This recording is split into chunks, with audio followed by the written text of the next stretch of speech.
स्वागत है दोस्तों आईटीआई टेक्निकल कोर्स में। दोस्तों आज बात करेंगे जो टेक्निकल हेल्पर का 21 मई को पेपर हुआ था फर्स्ट शिफ्ट पे।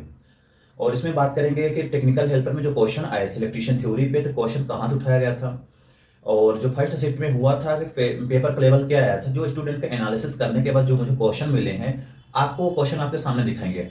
यदि आप लोगों को एग्जाम हो चुका है तो आप लोग अपने पेपर मिला लेना आंसर की कि क्या जो मैं बता रहा हूँ आंसर, क्या उसका आंसर आप वही करके आए हो।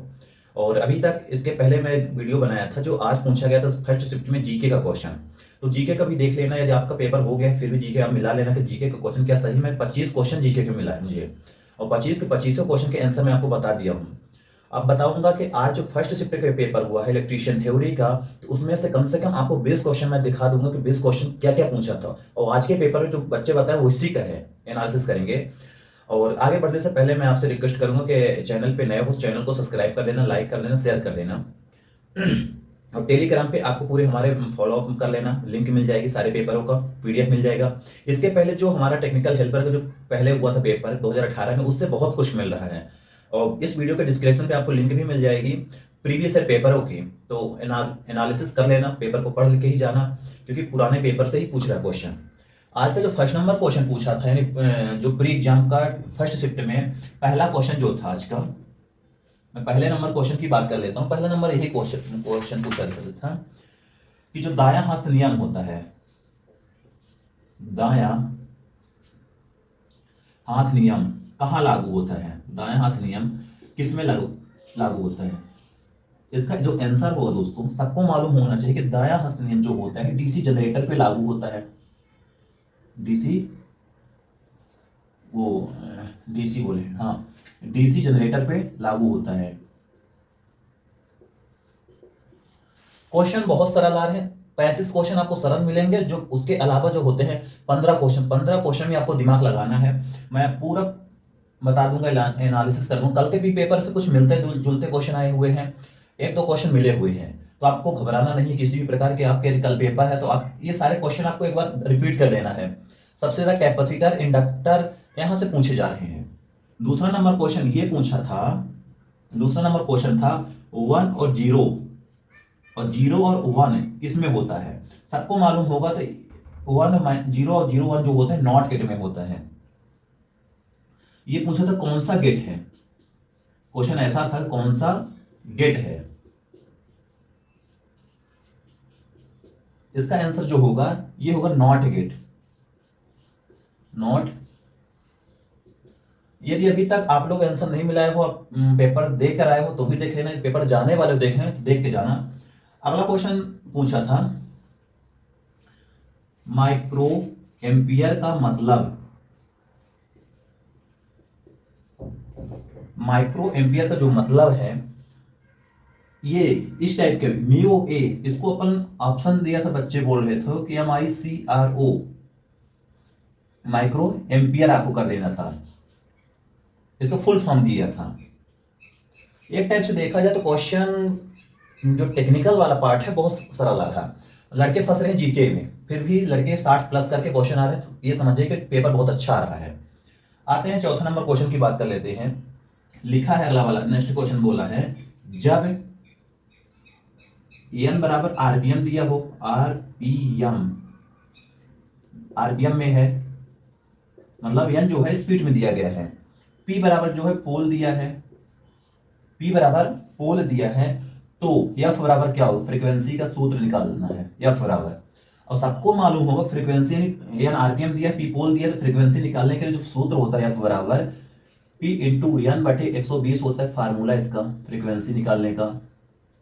ये क्वेश्चन तो आपको आता ही होगा, बहुत सरल क्वेश्चन। अगला क्वेश्चन देख लेते हैं। अगला क्वेश्चन मैग्नेट वाले टॉपिक से था, मैग्नेट का पूछा था कि परमियंस, परमियंस का व्युत्क्रम आपको बताना है कि परमियंस का व्युत्क्रम क्या था। तो परमियंस सबको मालूम होना चाहिए, मैग्नेटिक सर्किट में और इलेक्ट्रिक सर्किट में चालकता के समान होता है। परमियंस क्या करता है, फ्लक्स को चलने में सहायता प्रदान करता है। इसका व्युत्क्रम जो होता है रिलक्टेंस। अब रिलक्टेंस क्या होता है कि जो मैग्नेटिक फ्लक्स होता है उसको जाने से रोकता नहीं, बाधा उत्पन्न करता है रिलक्टेंस। परमियंस का उल्टा रिलक्टेंस होता है। और हमारे इलेक्ट्रिकल सर्किट में रेजिस्टेंस होता है। अगले क्वेश्चन की बात करें, 7वां नंबर क्वेश्चन है, V बराबर दिया है 10 वोल्ट। V क्वेश्चन देख लेना, V बराबर 10 वोल्ट और Q बराबर दिया है 2 कूलाम, 2 कूलाम C, यानी धारिता निकालना है हमें। वोल्टेज 10 वोल्ट, Q दिया है 2 कूलाम, तो हमें धारिता निकाल के बताना है। और धारिता के लिए C बराबर होता है Q बटे V। आप इस वाले फार्मूले से निकाल सकते हो उसको। अब यहाँ पे Q का मान दिया है 2, V का मान है 10, 0.2 C आ जाएगा फैरेड में। आपको फैरेड में निकालना है। तो ऐसा क्वेश्चन बहुत सारा आए थे, आपको बिल्कुल परेशान नहीं होना है। 8वां नंबर क्वेश्चन है, या नेक्स्ट क्वेश्चन है, रोटर स्लॉट तिरछे क्यों रखे जाते हैं? जो हमारा इंडक्शन मोटर होता है, जो रोटर स्लॉट होते हैं उसमें रोटर स्लॉट तिरछे तिरछे क्यों रखा जाता है? सबको मालूम होना चाहिए कि रोटर स्लॉट तिरछे हम क्यों रखते हैं। अब इंडक्शन मोटर की बात करते हैं कि रोटर स्लॉट तिरछा क्यों रखते हैं। सबसे पहले हम लोग इसलिए रखते हैं, मैग्नेटिक लॉकिंग ना हो। ऑप्शन यदि ये रहा होगा तो आपको सही है कि किए होगे, मैग्नेटिक लॉकिंग नहीं होगा। और तिरछा रखने से जो कंडक्टर की लंबाई बढ़ जाती है तो उसमें से रेजिस्टेंस बढ़ता है, जिसके कारण टार्क भी बढ़ जाता है। ऑप्शन ये भी रहा होगा। क्रॉलिंग एक इफेक्ट होता है, उसको रोकने के लिए हम लोग रोटर स्लॉट के तिरछे रखते हैं। ये क्वेश्चन बहुत सरल थे, ऐसे क्वेश्चन आए थे। मैं आगे और बता देता हूं कुछ क्वेश्चन, आप लास्ट तक जरूर देख लेना। दोस्तों चैनल पे नए हो, चैनल को प्लीज सब्सक्राइब कर लेना, आपको इसी तरह के नोटिफिकेशन से रिलेटेड न्यू अपडेट्स मिलती रहेंगी।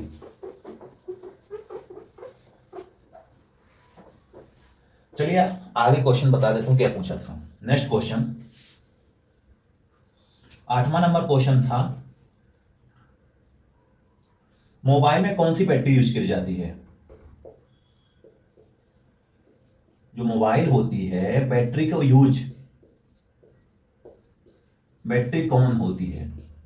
अब ये सबको मालूम होगा, जो हमारे बैटरी में मोबाइल में बैटरी यूज की जाती है वो लिथियम आयरन बैटरी होती है। ऑप्शन था ये, लड़के बोल रहे हैं लिथियम आयरन, ये बैटरी थी।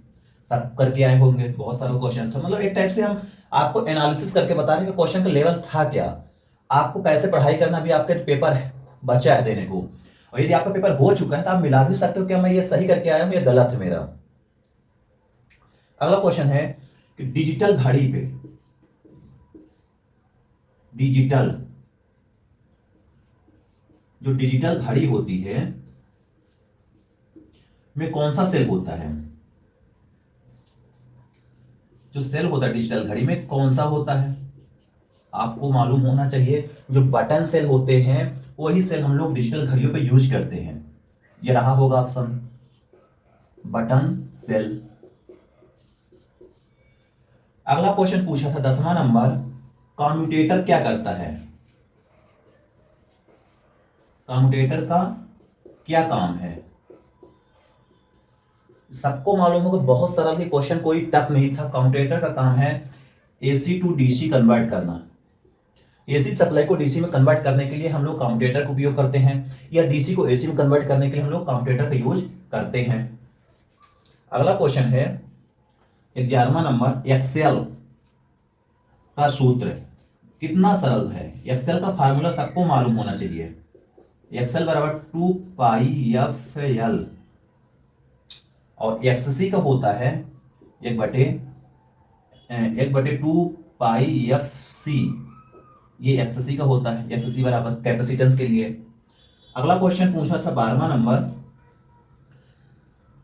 प्रदीप्ति समानुपाती होती किसके? प्रदीप्ति समानुपाती किसके होती है? जो प्रदीप्ति होती है वो होती है E बराबर I/d² के समानुपाती होती है, यानी करंट के समानुपाती होती है हमारी प्रदीप्ति। 13वां नंबर क्वेश्चन की बात करें तो 13वां नंबर क्वेश्चन था, हमारी जो एमसीबी होती है तो उसका यूज क्या है, कौन से मटेरियल की बनाई जाती है, उसका वर्किंग क्या है? तो जो एमसीबीयां होती है उसमें मैग्नेटिक लॉकिंग होता है, जो मैग्नेटिक होता है। और एक तरह से देखा जाए तो उसमें रिले भी होता है, मेटलिक स्ट्रिप भी होती है। तो डिपेंड करता है ऑप्शन में क्या था। अगला क्वेश्चन की बात करें 14 नंबर क्वेश्चन में,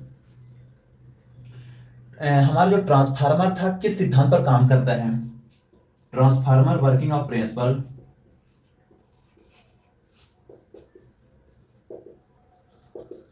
अभी सबको मालूम होना चाहिए कि ट्रांसफार्मर का सिद्धांत क्या है। बताने वाला चीज है म्यूचुअल इंडक्शन के सिद्धांत पर कार्य करता है, म्यूचुअल इंडक्टेंस के सिद्धांत पर हमारा ट्रांसफार्मर करता है, या फैराडे के इलेक्ट्रोमैग्नेटिक सिद्धांत के अनुसार। ऑप्शन क्या दिया था आपके आधार पर, बट मेरा बताने का तरीका ये है क्योंकि जो लड़के बताए हैं मैं उसी के अनुसार आपको बता रहा हूं। अगला नंबर क्वेश्चन है 15 नंबर क्वेश्चन, मैं आपको बता देता हूं। लिखा है कि DC shunt generator, DC shunt generator E बराबर दिया है 600 वोल्ट, आर ए दिया गया है 0.1 ओम आर्मेचर रेजिस्टेंस, और आर्मेचर करंट दिया गया है 200 एम्पियर। हमें यहाँ पे वोल्टेज बताना है कि वोल्टेज आउटपुट का कितना था। अब यहाँ पे क्या है, जो हमारा टर्मिनल वोल्टेज है 600 वोल्ट है, और जो हमारा आर्मेचर करंट है वो है 20 एम्पियर। यहाँ पे अपन 20 कर देंगे तो बराबर आ जाएगा 580 वोल्ट, इसका आंसर। कुछ इस तरह के क्वेश्चन थे, मैं और आगे बता देता हूँ। और अभी हमारे पास क्वेश्चन है, इसको हटा ही देता हूँ।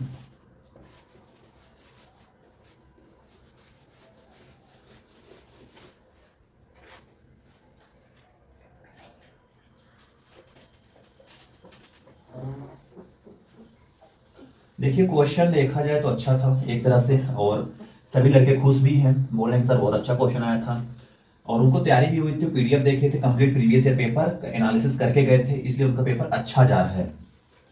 थोड़ा सा आपको फोकस करना है भी जीके में, जीके का टफ जा रहा है क्वेश्चन, तो आपको थोड़ा सा और भी मेहनत जीके में करना है।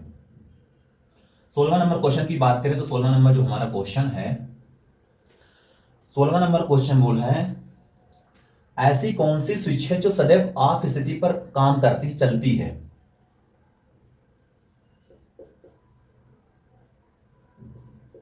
कौन सी स्विच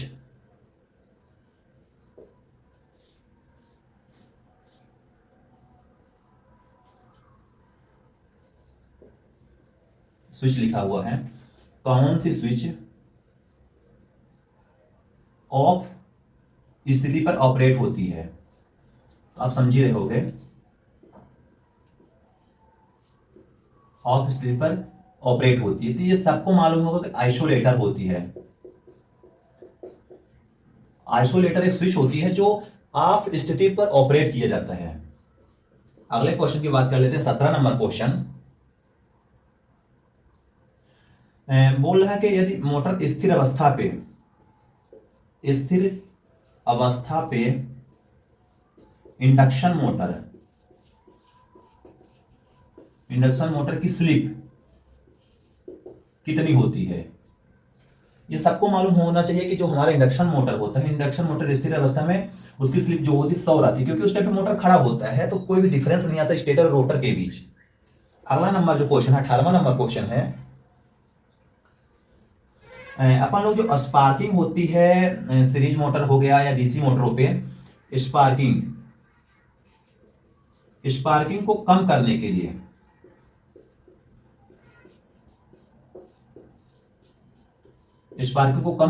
हम लोग क्या करते हैं? स्पार्किंग को कम करने के लिए हम लोग इंटरपोल का यूज करते हैं। इंटरपोल हो गया, कंपनसेटिंग वाइंडिंग हो गई, तो अपन लोग डिपेंड करता है ऑप्शन में क्या था। यदि स्पार्किंग को कम करने के लिए इंटरपोल था तो वो भी सही है, कंपनसेटिंग वाइंडिंग थी तो वो भी सही है। अगला क्वेश्चन 19वां नंबर है, आर्मेचर का